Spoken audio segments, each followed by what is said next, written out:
कह रहा है कि यहाँ, और वो औरत के लिए मैंने प्रार्थना किया। आज जो ये लोग कह रहे हैं व्हीलचेयर से, कह रहा है झूठी वीडियो, उसी औरत की मैं एक वीडियो दिखाता हूं आपको 5 मिनट के बाद, कि आपने अभी सुना कि वो औरतें उसी समय, वो औरत और उसका पति व्हीलचेयर से खड़े हो गए। मेरे पास एक्साइज डिपार्टमेंट में मोग्गा की गवाही है कि वो अफसर झूठ नहीं बोलेगा, उसको पैसे नहीं दिए जाते अफसर को। वो अफसर है, लेडीज अफसर है, वो कह रहे कि 4 साल से व्हीलचेयर पर थी। और उसके बाद क्या हुआ कि वो औरत जब प्रार्थना करने लगी और मेरे चर्च में आने लगी, मैंने उसको कहा जा, परमेश्वर तेरे ऊपर दया करेगा। और जैसे ही प्रार्थना किया वो घर गई, व्हीलचेयर से खड़ी होकर आ गई। और इसी समय परमेश्वर ने उसकी जिंदगी में चमत्कार कर दिया। परमेश्वर कैसे भी कर सकते हैं, कभी भी कर सकते हैं, लेकिन आज कहता है कि आपको अगर आप कान के कच्चे हो तो इस औरत की तरह और इस आदमी की तरह भुगतेगा वो व्यक्ति जो मेरे खिलाफ गंदी बातें सोच रहा होगा। ये याद रखना, कह रहा है कि भुगतेगा वो व्यक्ति। परमेश्वर का आत्मा मुझे बोला है, कह रहा है कि मैं अगर पाप में हूं तो मैं भुगतूंगा, अगर मैं सच्चा हूं तो परमेश्वर का आत्मा कह रहा है वो भुगतेंगे जिन्होंने कहा है। पवित्र आत्मा उनकी जिंदगी में काम करेगा। और उस औरत ने आकर मेरे से माफी मांगी, लेकिन पवित्र आत्मा उन लोगों को बता रहा था कि कई लोग अपने मुंह की पावर से अपने कह रहा परिस्थितियों को संभाल लेते हैं, क्योंकि परमेश्वर ने आपको मुंह दिया है, आप उन परिस्थितियों को संभाल सकते हैं। दूसरा राजा 2:3 में अलीशा के पास कई लोग आए और आकर कहने लगे ये पास्टर अच्छा नहीं है, एलिया छोड़ दे इसको, छोड़ दे इसको, चल हमारे पास्टर के पास आ जा। आजकल यही चल रहा है चर्चों में।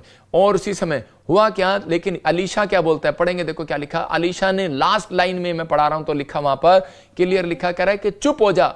कहता है मैं जानता हूं। उसने सिर्फ चुप कर दिया, साइलेंट कर दिया। बोलता है साइलेंट। कहता है इससे ज्यादा मैं सुन नहीं सकता। ये होनी चाहिए आपके अंदर जलन। अगर कोई सुनता है, बोलता है, तो आज आत्मिक लोगों के अंदर ये जलन होनी चाहिए। और चुप, उस लिखा वहां पर मैं जानता हूं। अलीशा ने कहा कृपया तुम चुप हो जाओ। हालेलुया। उसने कहा तुम चुप कर जाओ। उसी समय उसने उनको साइलेंट कर दिया। अगर आज आप अपने पादरी के लिए जलन नहीं रखते तो आपके लिए कोई फायदा नहीं है सेवकाई में प्रार्थना कराने का। मैं कह रहा हूं आपके अंदर एक जलन होनी चाहिए। अगर आपके माँ बाप को कोई सड़क पर गाली दे दे, क्या आप चुप होके आते हैं? मैं कह रहा हूं कि आप चुप होकर आते हैं। आप अगर कई लोग अगर लड़ाई झगड़े वाले नहीं होते तो घर में आके मम्मी को शिकायत लगाते हैं, रोते हैं, प्रार्थना करते हैं। परमेश्वर का आत्मा कहता है कि प्रार्थना करो, ऐसे लोगों से सावधान रहो। और कहता है कि अगर आपको निराश नहीं होना, अगर आप बिजनेस में जा रहे हैं, आप कहीं भी जा रहे हैं, मेरे कहने का मकसद ये है, मेरा मैसेज ये है कि बहुत सारे लोग जो हैं अपनी लाइफ में तरक्की करना चाहते हैं, लेकिन उनकी लाइफ में तरक्की जब तक नहीं होती, कह रहा है जब तक वो लोग अपनी लाइफ में कहते हैं कि जलन करने वाली आत्मा को डांटते नहीं है, जब तक वो समझते नहीं है कि वो आपको मजबूर करने वाली आत्मा आपके पीछे है। उसी समय मजबूर करने वाली आत्मा को आज डांट दो। अपने हाथों को उठाओ, बोलो जो मेरे बच्चों को मजबूर कर रही है कार्टून देखने के लिए, जो मेरे बच्चों को फिल्म देखने के मजबूर कर रही है, जो मेरे बच्चों को कैरेक्टर खराब करने के लिए उन्हें मजबूर कर रही है शराब पीने के लिए, मैं इसी समय उसको डांटती हूँ यीशु मसीह के नाम में। जो मजबूर कर रही है मुझे हाथ उठाने के लिए अपनी पत्नी पे, मैं इसी समय डांटती हूँ यीशु मसीह के नाम में, डांटता हूँ यीशु मसीह के नाम में। जो मजबूर कर रहा है मुझे कि इस समय परमेश्वर के मैं उसके खिलाफ जाऊं और बोलूं, इसी समय मैं उसको डांटता हूं यीशु मसीह के नाम में। तो पवित्र आत्मा आप समझ जाएगा और ऐसे व्यक्तियों को आशीष देगा। दाऊद के लिए परमेश्वर ने प्लान कर लिया और उसको कहा मैं जा और मैं इसको ब्लेस करता हूं। लेकिन उसी समय पवित्र आत्मा कहता है अलीशा को ऊपर क्यों लेकर आया, पतरस को ऊपर क्यों लेकर आया, लेकिन पतरस ने कान काट दिया। मैं कह रहा हूं आत्मिक लोगों के लिए ये बात याद रखना। अगर आपको चर्च दिए गए, अगर आपको कहता है कि वॉलंटियर बनाए गए हो, अगर आप सेवक लोग हो, अगर आप चर्च में जाते हो, अगर आप पादरी के साथ खड़े नहीं होते किसी दुख में, ये याद रखना कि आप कभी जिंदगी में कामयाब नहीं हो सकते। अगर आप पादरी के साथ खड़े हैं, परमेश्वर आपके साथ खड़ा है यीशु मसीह के नाम में। यशायाह 50 के 4 और 5 में जो पवित्र आत्मा ने मुझे ये मैसेज दिया और वचन से बताया, मुझे कहा कि तो आज अपने लोगों को समझा, और पवित्र आत्मा ने मुझे बताया, मैं उसमें पढ़ रहा था। हाँ पढ़ें, देखो क्या लिखा। प्रभु यहोवा ने मुझे सीखने वालों की जीभ, जोर से बोल। प्रभु यहोवा ने मुझे सीखने वालों की जीभ दी है कि मैं थके हुओं को अपने वचन के द्वारा संभालना जानूं। भोर को वह नित्य मुझे जगाता और मेरे कान खोलता है कि मैं शिष्य के समान सुनूं। हाँ देखो 4 में लिखा, प्रभु यहोवा ने मुझे सिखाने वालों की जीभ दी है कि मैं उस थके हुओं को अपने वचन के द्वारा संभालने वाला बनूं। मतलब परमेश्वर ने मुझे कहा कि अपनी जीभ से समझा। बहुत सारे लोगों को तेरे खिलाफ जो है वो वीडियो बना के जो प्रचार कर रहा है उसको समझा। मैं इसलिए आपके लिए कुछ लोगों को बता रहा हूं इनडायरेक्टली कि ऐसे लोगों से सावधान रहें। ऐसों को घर में भी ना आने दें, ऐसों को अपने कान में भी ना। घर कितने तरह का घर होता है, 4 तरह का घर है आजकल संसार में। एक फोन घर, फोन की बात कर रहा हूं, ये भी एक घर है। एक मन वाला घर, कहता है कि एक आप असली घर में रहते हैं, और एक कह रहा है कि आपका चर्च आपका घर, कहता है कि ये 4 तरह के घर, मन का घर कह रहा है कि, और फोन का घर, दिल का घर, कहता है ये 3-4 तरह के घर जो आपने अपने अंदर बना रखे हैं, कहता है इसमें कहता है घुसने नहीं देना, नहीं तो आने वाले समय में शैतान जो है बहुत सारी चीज़ों के लिए फाड़ खाएगा, प्रॉब्लम में डालेगा। कुछ लोग समझ सकते हैं मैंने कितनी सेवा की है, मुझे 2000 आप 12-13 से जानते हैं, कुछ लोग मुझे 2015 से जानते हैं, कुछ लोग मुझे 2018 से जानते हैं। आज मेरी सेवकाई को मैं कह रहा हूँ कि 7 साल से जानते हैं आप, कोरोना के टाइम से, कि परमेश्वर ने मुझे बढ़ाया और आशीष दिया और मैंने आपके लिए दुआएं की हैं। लेकिन अगर आप ऐसे लोगों के लिए सुनने के बाद आप नेगेटिव होते हैं तो पर आप उनको जवाब नहीं दे पाते, तो मैं कह रहा हूं कि इसका मतलब आपके अंदर प्रेम नहीं है, आपके अंदर प्रॉफिट बजिंदर के लिए प्रेम नहीं है, आत्मिकता आपके अंदर नहीं है। इसका मतलब कि आप परमेश्वर से प्रेम नहीं करते। आपको ऐसे लोगों को सावधान करना है, ऐसे लोगों को बोलना है। अगर आप ऐसे लोगों आपके खिलाफ अगर कोई वीडियो भेजता है और उसी समय आपको उसको फ़ोन करना है, क्या मुझे वीडियो को दोबारा नहीं भेजना। पवित्र आत्मा आपकी ज़िंदगी में काम करेगा। फैसला आपने लेना है, डिले करना है कि छोड़ देना है, उसको डिले करना है कि छोड़ देना है। मूसा ने डिले नहीं किया। मूसा जब पहाड़ी से प्रार्थना करके नीचे उतरा, कुछ लोग ठट्टा कर रहे थे मूसा के बारे में, अरे क्या प्रार्थना करने गया ऊपर मटर गश्ती करने गया, किसने देखा। आज वो लोग कहते हैं कि कौन देखता है, प्रॉफिट बजिंदर को मस्ती करता है, क्या करता है। लेकिन उसी समय कह रहा है कि आपको नहीं पता, पवित्र आत्मा ऐसे इस्तेमाल नहीं करता किसी को। मूसा जब नीचे उतरा उसके चेहरे पर एक नूर था और उसी समय उस नूर को देखने के बाद उसने कहा कि जितने मानते हैं इधर आ जाओ, जितने मुझे नहीं मेरे साथ नहीं चलना चाहते इधर आ जाओ। और उसी समय जो उसके साथ चले वो बचे और बाकी धरती फट गई और उसी समय उसमें चले गए। और पवित्र आत्मा ने मुझे कहा अभी भारत में एक बहुत बड़ा भूकंप आएगा, याद रखेंगे। पवित्र आत्मा ने मुझे दिखाया अभी कि नहीं मानते, ये साइन होगा कि प्रॉफिट बजिंदर इस बात को सच बोल रहा है कि नहीं बोल रहा, ये साइन होगा, परमेश्वर दिखाएगा। और उसी समय कह रहा है वो भूकंप आया और वो लोग उसके अंदर तबाह हो गए। पहाड़ी इलाकों में भी पता लग जाएगा आपको भूकंप आता है कि नहीं आता। अभी मैं कह रहा हूं कि कई जगह पर आपको पता लगेगा कि भूकंप में, अब की बार तो प्रार्थना किया कि भूकंप से लोग बच गए, लेकिन तबाही वाला भूकंप जब आएगा तब आप याद रखेंगे। तो उसी समय मूसा ने कहा, कहता ये भूकंप है तुम्हारे लिए, कहता कि जो मेरी तरफ आना चाहते हैं आ जाओ, जो नेगेटिव मेरी बारे में हो रहे हैं तो चले जाओ। और उसी समय जो चले गए और उसके बाद भूकंप आया और वो उसी समय गिर गए, नष्ट हो गए। मैं कह रहा हूं कि बहुत सारे लोग कह रहा है एलीशा के पास आते थे प्रार्थना कराने के लिए। नबी के ऊपर यह वरदान होता है कि उन लोगों को चंगाई का वरदान, मैं कह रहा हूं कि भविष्यवाणी का वरदान, हर चीज का वरदान मेरे ऊपर वरदान है। प्रभु का धन्यवाद हो। कहता है कि रीस करनी है, इस बात की रीस करो। कहता है कि जलो मत, भुनो मत, नहीं तो ट्रक के पीछे लिखा जल मत, रीस कर, रीस शर्म कर, ट्रक से सुन लो। कहता है कि ट्रक के पीछे लिखा होता है। मैं उन जलन वाली आत्माओं को कह रहा हूं, जलन वाले लोगों को कह रहा हूं कि बना जितना बनाना है लेकिन परमेश्वर आपसे प्यार करता है। मैं कह रहा हूं कि सुधारने का मौका देता रहता है कि सुधर जा सुधर जा सुधर जा, लेकिन सुधरते नहीं है। लेकिन पवित्र आत्मा अपने लोगों से बात कर रहा है, कहता है कि आपको मजबूर नहीं होना, आपको जलन करने वाली आत्माओं से सावधान रहना। हो सकता है आपके बिजनेस में कोई काम कर रहा हो, आपके घर में कोई काम कर रहा हो, ऐसों की संगति नहीं करना, आपको उसी समय परमेश्वर की महिमा करना है। हो सकता है लोग आपको भड़का रहे हो, आपको प्रॉफिट के लिए गलत बोल रहे हो, फैसला लेने के लिए। मूसा गलत फैसला ले सकता था, उसके लोग गलत फैसला ले सकते थे। हारून और मरियम ने जब गलत फैसला लिया तो उनके ऊपर कोड आ गया। मूसा के खिलाफ बोला, यही भविष्यवाणी करता है क्या, अरे हम नहीं करते क्या, अरे यही करता है क्या हीलिंग, हम नहीं करते क्या, सुन लो वो भी पास्टर थे।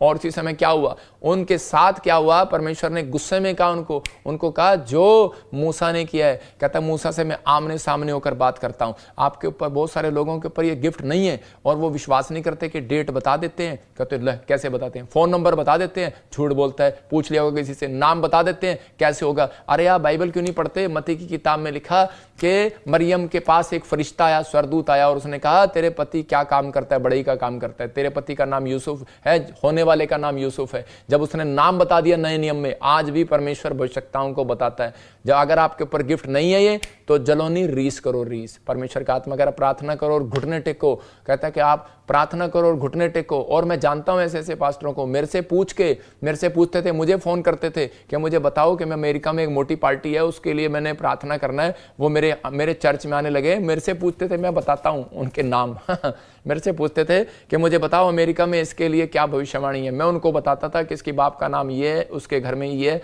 उसके घर में ये है। जब मैं बच्चा था, सेवा भी नहीं करता था और उस समय वो उन लोगों को बताता था और आज अपनी सेवकाई चला रहा, आज रोटियां सेक रहा है, आज वही मेरी बुराई कर रहा है। मैं कह रहा हूं कि अरे चिंता ना कर, परमेश्वर इस चीज का हिसाब लेगा, हर चीज का हिसाब लेगा। अगर मैं जो चीज़ें किसी ने की हैं परमेश्वर उसका हिसाब लेगा। मेरे से फ़ोन कर करके, आज वो बोलते हैं झूठा भविष्यवक्ता, मेरे से फ़ोन करके पूछते थे कि बता दो हमें इस आदमी को कैसे पटाना है। मैं क्या कहूँ ऐसे लोगों के बारे में। तो मैं तो चाहता हूँ कि पवित्र आत्मा आपको आशीष दे, आपको ब्लेसिंग दे। लेकिन मैं उन लोगों के लिए बोल रहा हूँ खासकर कि ये मैसेज है आज उन लोगों के लिए कि पवित्र आत्मा ने मुझे कहा अपनी कलीसिया को समझा, अपने लोगों को समझा। जो लोग सुन रहे हैं वो सुने, और जो विश्वास करते हैं वो विश्वास करें। और नहीं तो कई लोगों के काम डिले होंगे, कई लोग कहते हैं कि अभी आने वाली समस्या में मारे जाएंगे, प्रॉब्लम आएंगी। लेकिन यहाँ पर कह रहा था कि थके वो के भोर को वह नित्य तुझे जगाता है और मेरा कान खोलता है और मैं शीशे के समान सुनूं। प्रभु यहोवा ने मेरा कान खोला और मैंने विरोध ना किया, ना पीछे हटा। आप सुन रहे हैं कि नहीं? प्रभु यहोवा ने मेरा कान खोला कि जो विरोधी हैं विरोध कर रहे हैं, कह रहा है कि तू पीछे ना हट, प्रचार कर। और इसी समय मैं प्रचार करने के लिए आया। पवित्र आत्मा ने मुझे कहा है, परमेश्वर ने, कि मैंने तुझे खड़ा किया है, जो पौधा मैंने लगाया उसे कोई उखाड़ नहीं सकता। ये याद रखना, जब आप बिजनेस करें कभी किसी से डरे नहीं। कह रहा है कि आप सामने वाले का बिजनेस देख के डरे नहीं। परमेश्वर आपका बिजनेस कह रहा है कि आज छोटा है, कल शोरूम में जाओगे, याद रखना यीशु मसीह के नाम में। आपके पास छोटा सा घर है, आप डरे नहीं सामने वाले की कोठी से। परमेश्वर ने यिर्मयाह को कहा उनके मुंह देखकर भविष्यवाणी नहीं करना। कह रहा तू लड़का ऐसा है ये मत सोचना। मैं कह रहा हूं अगर आज आप छोटे से लड़के हैं, या आप बूढ़े हो गए हैं, या आप कोई भी कैसी भी हालत में, या आप बीमार हैं, समस्या में, अगर आप प्रचार करने जा रहे हैं, गोस्पेल बांटने के जा रहे हैं, आपको किसी का मुंह देखकर भविष्यवाणी नहीं करना, किसी का मुंह देखकर प्रार्थना नहीं करना। वो नहीं आपको चलाएंगे, परमेश्वर चलाएगा। आपको किसी से डरने की जरूरत नहीं है। आपको जाना है और प्रभु का काम करना है। इन्होंने जो हथियार चलाया वो हथियार इन्हीं के ऊपर पड़ेगा। पवित्र आत्मा काम करता है। मैं उन लोगों को बोल रहा हूं कि अगर आप बिजनेस में, अगर आप डिले कर रहे हैं, अगर आपकी लाइफ में कोई काम नहीं हो रहा, चमत्कार नहीं हो रहा, पवित्र आत्मा कह रहा आज रात के बाद होने लगेंगे यीशु मसीह के नाम में। लेकिन बस आपको ये चीज का ध्यान रखना है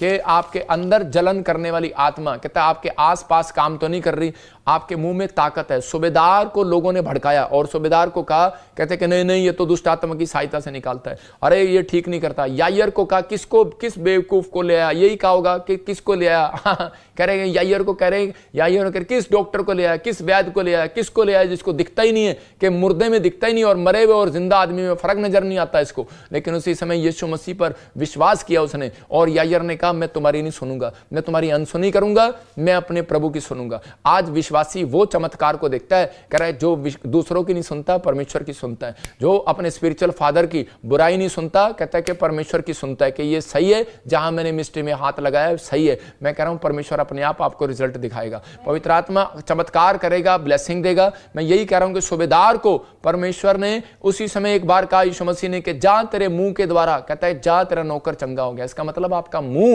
आज क्या फैसला ले रहा है। कुछ लोग चर्च में आते हैं, गुटमुट करते हैं, अच्छा पादरी की ये वीडियो आ रही, अरे भाई फलाने की ये वीडियो आ रही। मैं कह रहा हूं आप कैसे आशीष पाएंगे? आप कैसे भी आशीष नहीं पाएंगे, फिनिश हो जाएंगे, बर्बाद हो जाएंगे आप। लेकिन अगर आप सही हैं, आप कहें कि परमेश्वर, मैंने बहुत सारे लोगों को देखा है, हम कौन होते हैं न्याय करने वाले, वो बोलते हैं परमेश्वर करेगा। तो इसका मतलब कि जो हो रहा है वो अच्छे के लिए हो रहा है, परमेश्वर करेगा। वो लोग फिर भी चर्च में आते रहते हैं, परमेश्वर उन लोगों के जीवन में काम करता है। सूबेदार वापिस लौट सकता था, यायर वापिस लौट सकता था। उन्होंने कहा ये काला जादू करता है यीशु मसीह, ये व्यभिचारिणी औरतों के साथ रहता है, ये नशा करता है, अरे ये व्यभिचारिणी औरतों के साथ बैठता है, फिल्म एक्टर औरतों के साथ बैठता है, क्या क्या बदनामी नहीं किया। अरे बेशर्मो, इतनी बदनामी करने के बाद भी 40 लाख लोग ऐसे नहीं आते वहां पर, 30 लाख लोग नहीं आते ऐसे वहां पर। इतने लोग प्यार नहीं करते। यीशु मसीह भेजता है, किसी को पैसे नहीं दिए हुए, बोलते हैं प्रोफेट बजिंदर पैसे देता है, पैसे नहीं देता। पैसे देता होता तो भाई साहब, अब कभी कहते हैं पैसे लेता है, कभी कहते हैं पैसे देता है। मुझे ही शर्म आने लगी ऐसे लोगों के लिए बोलते हुए कि यार समझ में नहीं आ रहा ये क्या कहना चाहते हैं। इसका मतलब ये अपने आप, इनके माइंड पर कंट्रोल नहीं है, इनके मुंह पर कंट्रोल नहीं है। कभी स्टेज पर जाते हैं और बोलते हैं मैं तेल बेचने नहीं आया, मैं पानी बेचने नहीं आया, मैं लेहंड बेचने नहीं आया। भाई तुम्हें समझ में नहीं आ रहा तुम्हें क्या हो गया। लेकिन आज कहता है कि आपने अंदर को झांकना है। परमेश्वर जो करता है वो इसलिए करता है, कहता है कि कई बार परमेश्वर ने कठोर किया होता है कि आपसे जो कॉलिंग नहीं हो रही, आपके ऊपर कॉलिंग प्रचार करने की है, मेरे ऊपर कॉलिंग कहता है प्रचार करने की भी है और हीलिंग करने की भी, आश्चर्य कर्म करने की, प्रोफेसी करने की भी है। जहां आपको इस्तेमाल कर रहा है वहां मुझे नहीं कर सकता, मुझे पता है। जहां मुझे इस्तेमाल कर रहा है वहां आपको नहीं कर सकता, मुझे पता है। मैं अपनी कॉलिंग से बाहर नहीं जाता, मुझे पता है। लेकिन आप अगर फटे में टांग अड़ाओगे तो बर्बाद हो जाओगे, ये याद रखना, चाहे कोई भी हो। अगर आप बिजनेस में आपने दुकान की है, यहां पर अगर आप दुकान कर रहे हो और आप कहो कि मैं इसकी दुकान खाली करा के मैं यहाँ पे बैठूंगा, तो भाई साहब आप तो गए। मैं कह रहा हूँ कि ऐसा नहीं हो सकता। परमेश्वर कंपटीशन करने के लिए नहीं बोलता, परमेश्वर चाहता है, कहता आप मजबूर ना हो, कहता है कि आप, कहता मजबूर ना करो किसी को। परमेश्वर का आत्मा कहता है इस बातों को समझना है। दाऊद समझता था, वो मजबूर नहीं हुआ। और कह रहा है कि मजबूर हो सकता था यायर, मैं कह रहा हूँ सूबेदार, लेकिन वो लोगों की बातों में नहीं आया, उसने अनसुनी कर दिया उन बातों को, और उसकी लड़की तब जिंदा हुई। याद रखना, अगर आप अपने कामों को खुलवाना चाहते हैं तो अनसुनी कर दो उन विचारों को, अनसुनी कर दो उन बातों को। मैंने अपनी लाइफ में देखा है, जिसने मेरे बारे में बोला, मैं कह रहा हूं कि वो जिंदगी से चला ही गया। एक हरियाणा से बोलता था कोरोना में, मर गया वो। यूएसए से बोलता था, मर गया वो। मैं कह रहा हूं कि परमेश्वर आशीष दे। मैंने नहीं किसी को भी किसी के लिए भी ऐसा कहा, लेकिन मैंने थोड़े दिन के बाद रिजल्ट देखा। मैं कह रहा हूं रिजल्ट देखना है। मैं कह थोड़ी देर में रिजल्ट, थोड़े दिनों में रिजल्ट सामने आ जाएगा। मैं तो कहता हूं कि लोग ऐसे ऐसे काट मार रहे हैं। ये किस लिए काट मार रहे हैं? मुझे प्रभु ने बताया। मुझे प्रभु ने कहा ये तेरी फाइनेंशियल कंडीशन के लिए, कि भाई प्रॉफिट बजिंदर को कोई दान ना दें, तो इसलिए तेरे ऊपर ये काट फेंक रहे हैं, काट फेंक रहे हैं। परमेश्वर एक का नहीं है, सबका है। तुम्हारा भी है, मेरा भी है। लेकिन पवित्र आत्मा चाहता है, कहता है कि भाई आप लोग, कहता है इस समय प्रार्थना करें, मजबूर ना हो। आप मजबूर ना करें। मजबूर करने वाली आत्मा आपके पीछे घूम रही है, उन लोगों के पीछे घूम रही है कि जो इसलिए कई बार लोगों के काम डिले हैं, इसलिए लोग कर्जे में हैं, इसलिए काम नहीं बन रहे, लोन नहीं हो रहा, गवर्नमेंट जॉब नहीं हो रही, फाइनेंस नहीं आ रहा। इसलिए परमेश्वर चाहता है कि आप लोगों से बचें और सावधान रहें। सबको जय मसीह की। मैं जतिन बब्बर और आप देख रहे हैं मसीह परिवार चैनल। जैसे कि आप सब जानते हैं कि मैं इस चैनल पे प्रभु के अलग अलग दासों की वीडियोस डालता हूं, तो अगर आपको हमारा चैनल अच्छा लगता है तो आप इस चैनल को ज़्यादा से ज़्यादा सब्सक्राइब जरूर करें, ताकि आप प्रभु के वचन को सुन सके। वीडियोस को ज़्यादा से ज़्यादा शेयर करें, ताकि जिन लोगों तक वचन नहीं पहुंचा उन तक भी वचन पहुंच सके। सबको जय मसीह की। एक बार मैं आपसे दोबारा कहूँगा कि इस चैनल को सब्सक्राइब जरूर करें और वीडियोस को ज़्यादा से ज़्यादा शेयर करें। जय मसीह की।